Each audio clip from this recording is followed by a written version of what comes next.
কোরআনুল কারীমে আল্লাহ বলছেন, এই যে এই সূরাটা আছে এর আগে দিয়া, আল্লাহু ইয়াতাওয়াফাল আনফুসা হিনা মাউতিহা ওয়াল্লাতী লাম তামুত ফি মানামিহা। ভাইয়া শুনতেছেন আপনারা? প্রত্যেক মানুষের রূহ আল্লাহ বলেন আমি আল্লাহ শরীর থেকে আলাদা করি দুইবারে, একবার মৃত্যুর সময়, আরেকবার ঘুমের সময়। খোদার কসম, এটা কোরআন শরীফের আয়াত।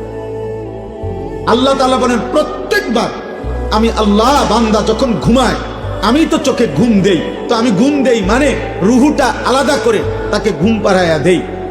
আল্লাহ বলেন আমি আল্লাহ তার শরীর থেকে তার রুহুকে আলাদা করে দেই।